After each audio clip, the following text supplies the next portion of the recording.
Socrates, you speak, O Parmenides, of an extraordinary study of realities.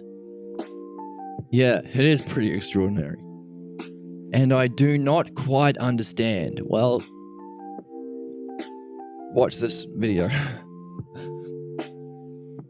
But why not hypothesize in detail a certain definite self for me, in order that I might be able to understand? Well, let's think about this. Maybe he's a bit lost. I mean, it took us a lot of work and time to unpack it and see it. So it makes sense that he doesn't quite understand yet.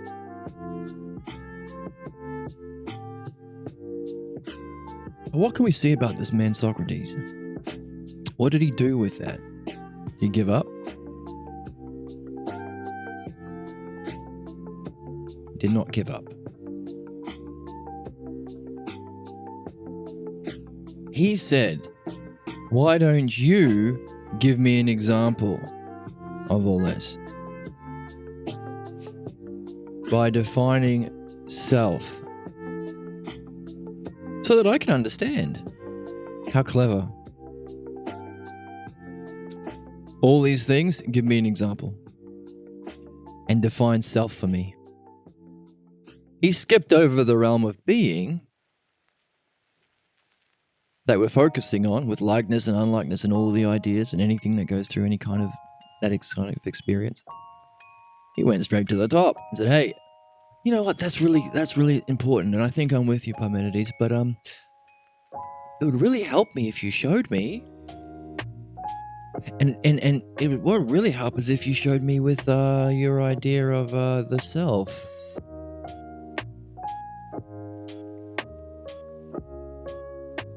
I mean, we can recognize that, can't we? It would really help me if you, I've never heard of chocolate before. It would really help me if you gave me some chocolate to taste, so I can understand what chocolate is. Oh, very clever.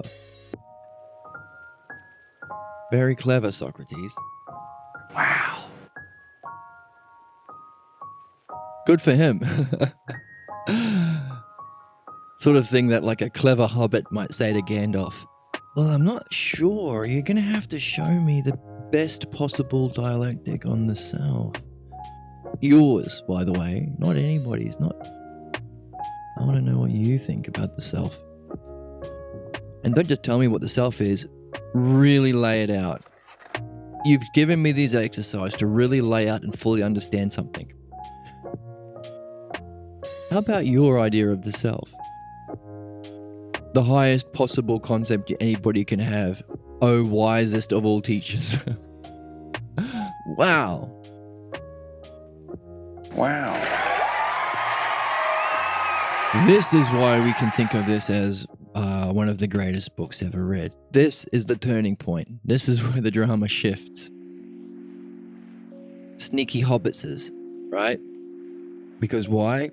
It's a book in which one of the greatest teachers ever, the greatest, wisest men ever, the teacher of Socrates, is being asked to give his highest understanding and vision of the ultimate of everything, beyond even the realm of truth and being and justice and beauty. The cause of even that. The highest possible term. And he's not just saying, oh, just tell me what your beliefs are. He's saying, lay it out rationally, completely rationally. Lay everything out. Because you've just given me these 4 exercises, and you know what? It's a lot of work. They're going to be big essays, all of them. And there's a lot of particulars, how unlikeness relates to particular idea, how unlikeness relates to knowledge, how it relates to all ideas, how it relates to everything, and then how everything then relates back. We're covering all the bases. You're telling me to do that. Well, I mean, it makes sense. You would be fully understanding an idea. You wouldn't be leaving anything out. It'd be fantastic. Do that for me with your idea of self. Sneaky hobbitses.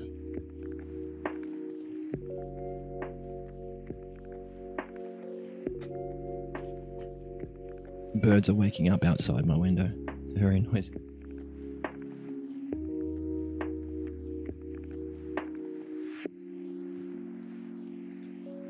So we have the greatest minds and the greatest teachers ever in human history, in recorded human history, before the decline of true philosophy, being told to use the highest way of understanding anything to explain for us the highest possible term. Wow, I mean, holy crap. Wow. I mean, Owen, those wows do not cut it. I need a sound drop that's even higher than Owen saying wow. Because this is like extraordinary wow. It's mega wow. So, can you see now why it was called the greatest text never read? Greatest text? Yeah, that's why. I mean, we haven't seen it yet, but let's hope he goes into that level of precise, how did he call it? Let's say he goes through that perfect exercise so that we can thoroughly behold the truth in a masterful way of the nature of the self. Let's hope he does that. But he's really setting the table for us. And of course, greatest book, never read. I mean, how many people read this book?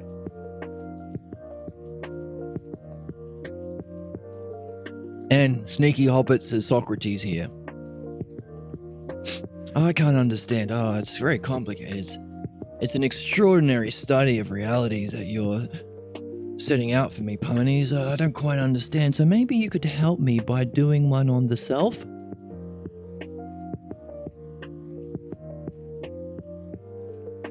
What?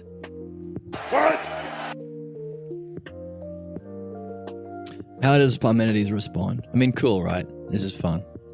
Parmenides says, "Holy crap, Socrates, you assign for me, you assign, O Socrates, much work for one as old as myself." He's playing along. He's having some fun. Sneaky Socrates, oh, can you just give me that kind of dialectic on the self, please?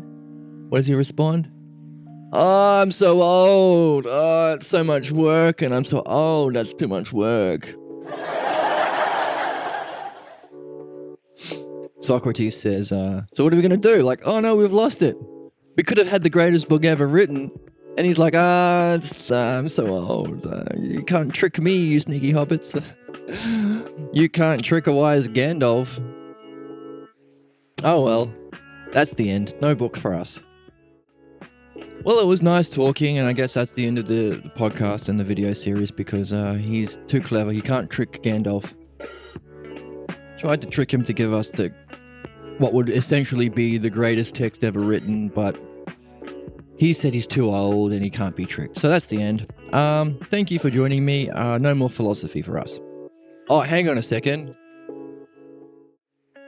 Let's see how Socrates responds. Oh, okay, never mind. In that case, hey Zeno, Parmenides' young student, why don't you do it for us then? You're so old, Gandalf, or why don't I ask your student? Let's see how good he is. Sneaky hobbitses. That's pretty clever, right?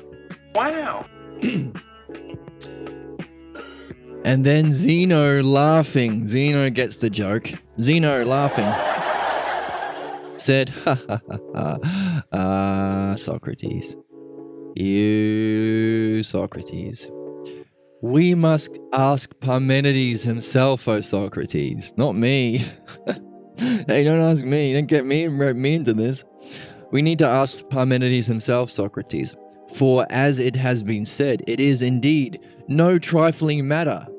Yeah, no joke. We've just seen how much is involved in this kind of activity. I mean, it's the greatest possible task with the greatest possible treasure, the quest of humanity, the true hero's journey. So it's worth it in the highest possible way. It's a spiritual task, the best spiritual task and the best intellectual task, both worlds combined. Jnana Yoga, right? So it's worth it, but it is no trifling matter. Yeah, no joke, Zeno.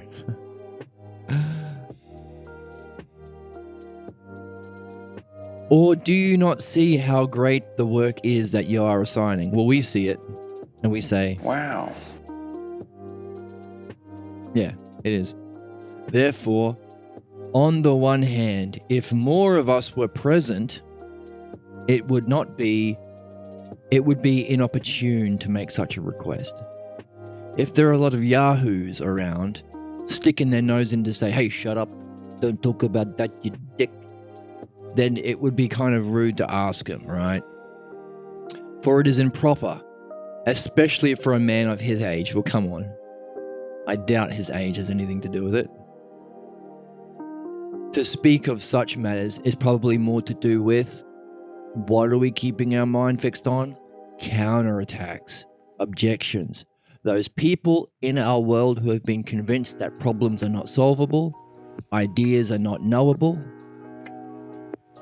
people who have been taught to fear or hate the mind, reason, understanding, truth, spirituality. The early stage of human evolution, the barbarians, the irrational, these will be objections as part of the human game. If there are a lot of people like that, they're probably going to interrupt and try and make a nuisance of themselves. But we're a good group. We're a good group of philosophical adventurers. Yes, there's going to be that human objections, but not here. We've come a long way to talk to this person. So, if there are more of us present, it would be inopportune to make such a request, for it is improper, especially if for a man of his age, to speak of matters such as these in the presence of many people. For the many are ignorant. What are they ignorant of? This discursive procession and wandering through all beings. Without this progression, remember? Self to self, DDAS, that progression, discursive progression, you think and talk and write this way, going through all the beings. Without that, it is impossible for your intellect, nous, to hold on to the truth. That's the stakes. The many who call this empty talk are ignorant that without this way of reasoning, discursive, progression, it's impossible to grasp the truth with your nous. Thus, on the one hand, O Parmenides, I am with Socrates. Wow. Yay. I ask with Socrates, in conjunction with Socrates, that you yourself take up the logos. Not me. I'm just a student, buddy. I'm not going to get roped into this. I'm with him. You yourself take up the logos in order that I may also thoroughly hear that which I heard some time ago. And here's another puzzle for our puzzle sack. What's the puzzle? Well, if Zeno is a student of the great Parmenides Gandalf, why is it only that some time ago that he heard it? It sounds like he's only heard it once. That which I heard some time ago. Why? I mean, I don't know. That's a puzzle. Like, wouldn't you want to hear it every day? Maybe because it takes some work. I don't know. It's a good question. Take it with you on your puzzle sack. If you're curious, I am, so I'm putting it in my sack. My adventurer's inventory of questions. So, I'm with Socrates. You do it, please, Parmenides. We need the greatest book ever written. Antiphon, who's telling the story, says, when Zeno asked this, Pythagoras, who was there listening, said that he and Aristotle and all the others asked Parmenides. Everyone chimed in. Everyone's there. Wow. Everyone's like, yay, please, we're all together. Pythagoras and Aristotle and all the others asked Parmenides to demonstrate that which he spoke of, and do not do otherwise. They must have been insistent. Parmenides says, well, it is necessary. Why necessary? To comply to your request. Puzzle. Why necessary? And yet, I appear to myself to sympathize with the fate of the horse of Ibycus, which, being a racehorse and being advanced in years, when being about to contend in the chariot races, and by knowing the experience, trembled with fear for their forthcoming event. And to whom Ibycus, comparing himself, said, and self, being so old, is involuntarily compelled to return to the object of my love. He's comparing himself to an old, great racehorse who knows what it's like to be in the race, and he's being asked to go into the race again.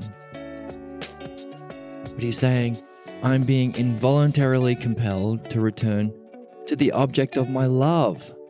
Does that sound like something that you would say about your love? You don't want to go to return to the object of your love? Oh, that's quite another puzzle.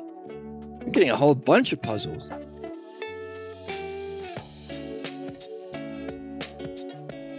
What does he mean? I mean, hey, if you love chocolate, and someone's like, hey, here's some chocolate, would you go, oh, I'm so old, I don't want to eat the chocolate, oh, it's so hard, I love it so much, I don't want to go back to it. Why would he say that?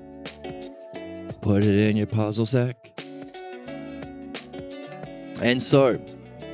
And I also, being as old as I am, appear to myself to exceedingly dread the present undertaking, remembering in what way it is required to swim through such and so great a sea of logos. I mean, we've seen the logos, we've seen the structure, right?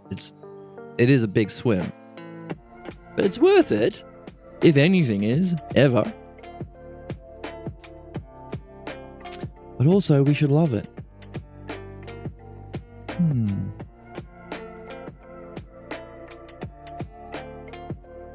Remembering in what way it is required to swim through such and so great a sea of logos. For thus it is necessary to take this task in hand, seeing that it is at the request of Zeno. For some reason, Zeno getting on board was necessary. Wonder why. Put it in your puzzle sack. And in any case, we are by ourselves. This is significant too here. We know that selves has the honorific. So it's a certain group of people who can participate in the highest part of themselves. They are being good, noble people. They are having a genuine self-quality about them. It's not the many who are ignorant of the fact that it's only through this that you can behold the truth with nous. They're not ignorant people, and their selves. So there is some likeness between each other. We are selves. What kind of selves? Philosophers? We are all adventurers, true adventurers. We are all philosophers. So let's accept this quest.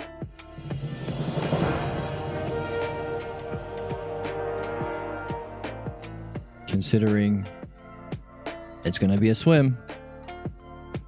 But because Zeno asked and because we are by selves, let's do it. Therefore, from where shall we begin?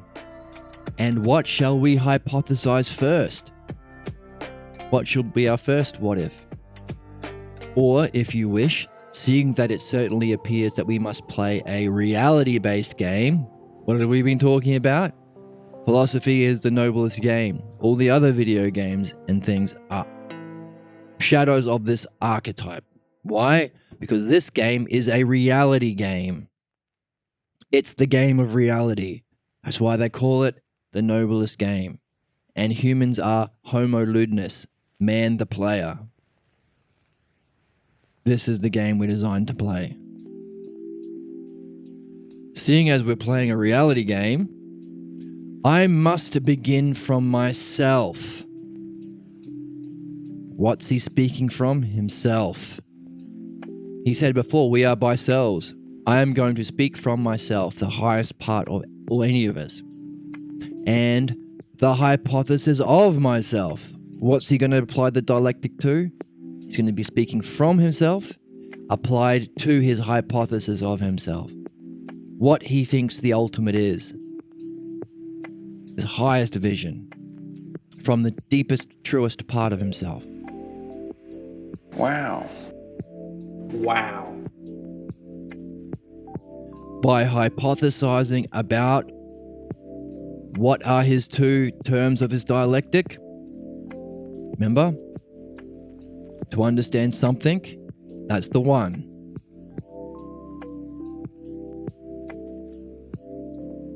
Hypothesis of myself. That's what I'm going to talk about. What's the preconditions? From the self. There's some part of himself that's speaking right now. Highest part.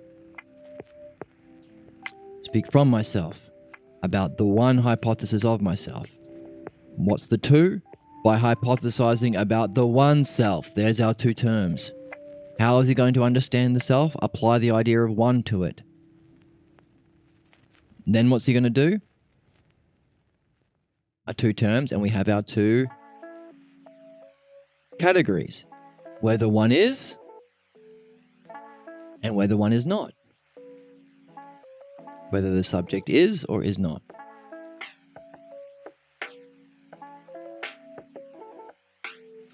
Interesting here that normally you say whether the subject is or is not. He said he wants to understand the self. So shouldn't he make that the subject? Actually, it's the one that's the subject. Interesting. In order to understand the self, he's making the subject of his hypothesis the one. So whether one is, yep. Whether one is not, yep. You have to do both. And what the results may be, yes, you need to do that too. The what if universe. What kind of universe will result, whether the subject is or is not. Zeno says, by all means. We say, yay. Parmenides says, who then will answer me? Who am I going to chat to? Who's going to answer? Or will it be the youngest among you? For the labor will be very much less should he answer what he thinks. And his answer at the same time will afford me a time for resting. Rest from that arduous investigation. What's he saying? Okay, I'm going to outline this dialectic on the one as a way of understanding the self from myself. I want to talk to the youngest person here because he's going to speak honestly. He's going to be straight up. He's probably not going to spend a lot of time pondering a bunch of stuff and asking difficult questions. And his answers will give me time to have a break every now and again. So he picked out the youngest. Curious way of going, right? If he picked out Socrates, maybe to be... He's already done a kind of dialectic with Socrates. But he wants to go through it all, and he wants the youngest to be his interlocutor. The person who he does the dialectic with. Interlocutor is the cool name for it. So how about I pick the youngest? Aristotle says, I am the youngest, I will attend thee in this, O Parmenides. For you may call upon me, as calling upon the youngest. Ask me, then, as one who will answer you. I'm going to play along. Treat me as someone who's going to answer you, and I'm the youngest. I'll be your partner in this dance. That's the end of the opening. Wow. Wow. Wow. Wow.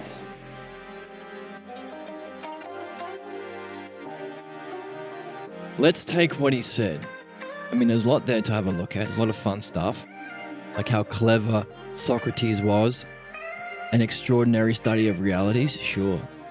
Oh, by the way, can you give me one on the highest? He laughs and says, "No, bugger off. Get out of town. I'm not going to do all that for you. I'm old."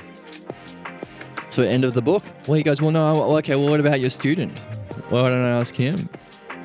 Zeno laughs and says, "Well, come on, no, I'm not going to do it. Ask him. I want to hear it. I haven't heard it for a long time. I want to hear it too." Parmenides says, "Oh, it's going to be a great swim. I feel like an old champion racehorse being involuntarily compelled to return to what I love. But I'll do it because Zeno asked and because we ourselves here. We are noble adventurers here, all of us. Ain't no goblins in our group."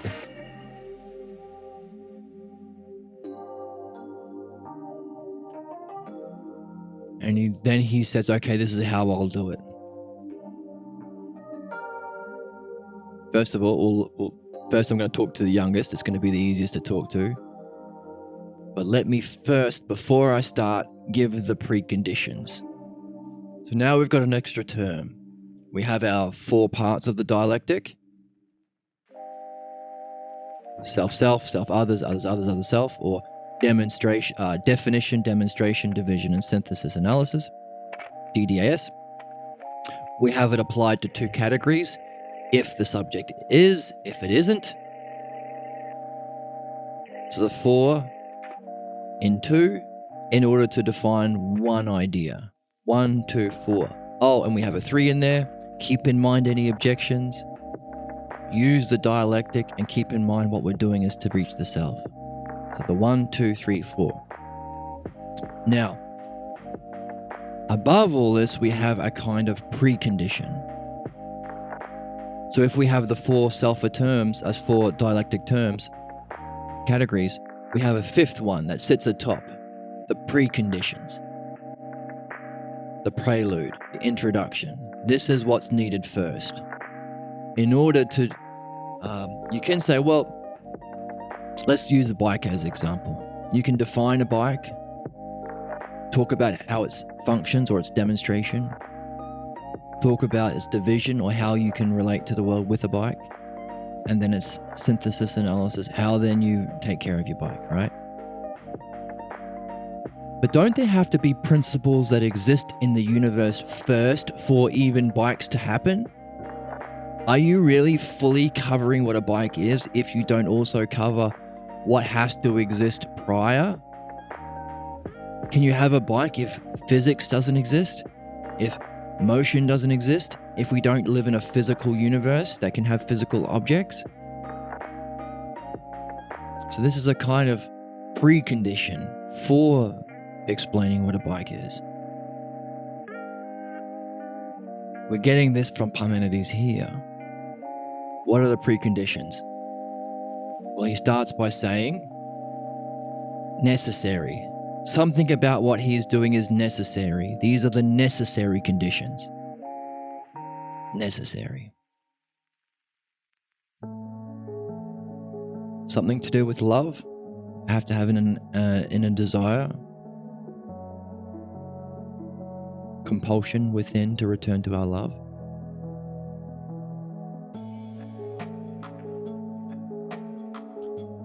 A request of Zeno. How is that a precondition? Why is that a precondition? Again, he's not saying it for fun. He's not getting paid by the word. Why say that? Something to do with him being a student? Making a request of what is necessary? Remember how the book started? Let's do it. Let's go back to the start.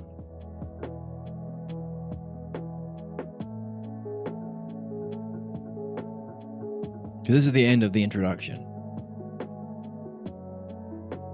Part 1.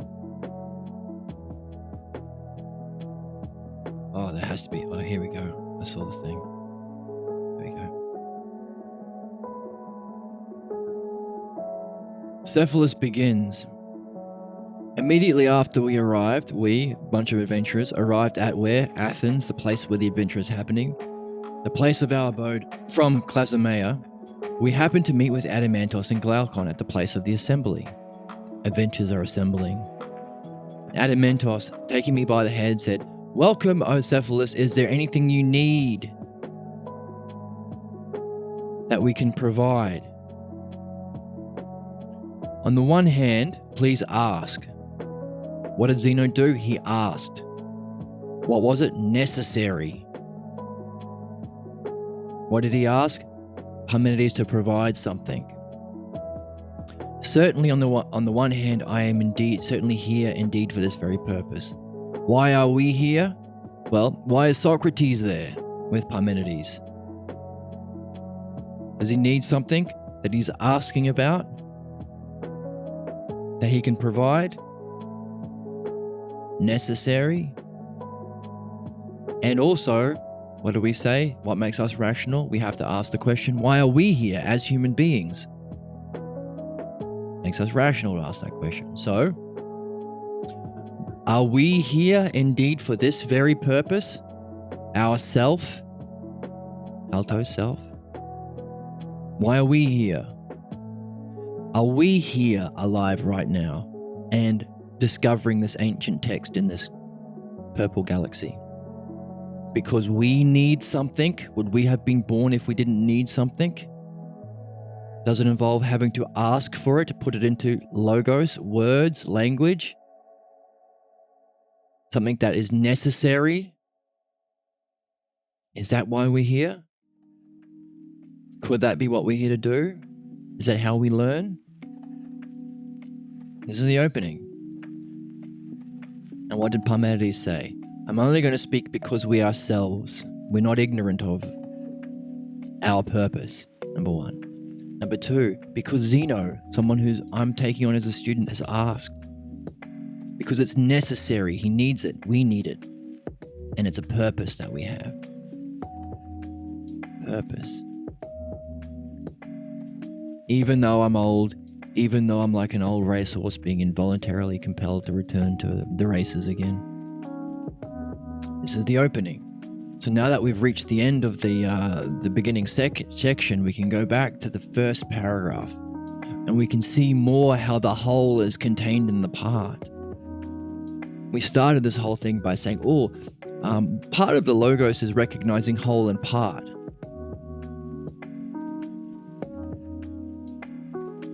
We didn't quite understand it, so we had a bunch of questions. And we recognized part of the logos is as you go through, you will learn more, and then you return back to the start and do it again and exercise. It's what an exercise is. You don't exercise just once. Every day, you keep returning back to the object of love, to your exercises. Likewise, we return back to the start. We've finished this section, we return back to the start, and what can we see differently? How does this relate to the whole?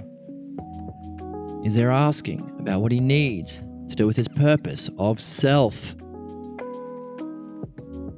For this very self-purpose, being in need of your help. The help from who? Being in need from the help from your help, the word is self. I want you to speak from yourself. To do what?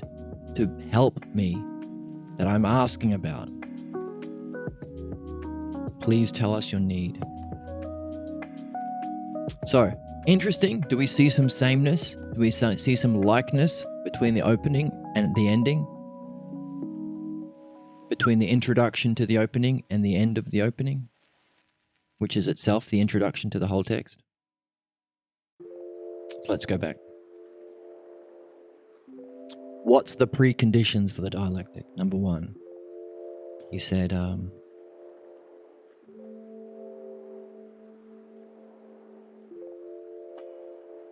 something about this is necessary. Something about this has a request, an ask put into logos from Zeno. We have to be ourselves.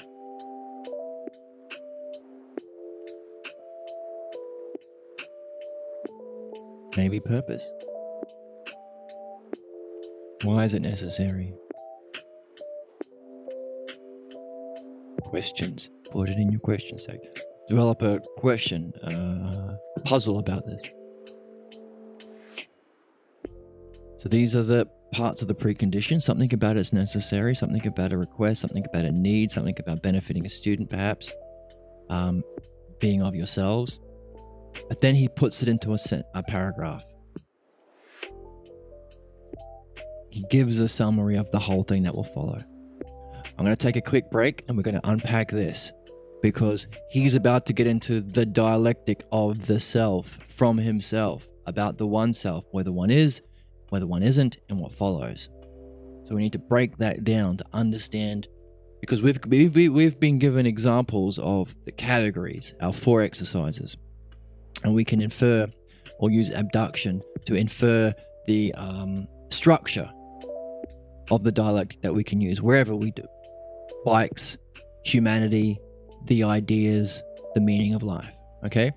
Now he's giving a synopsis of that summary. We're going to unpack it. Be right back. Stick around.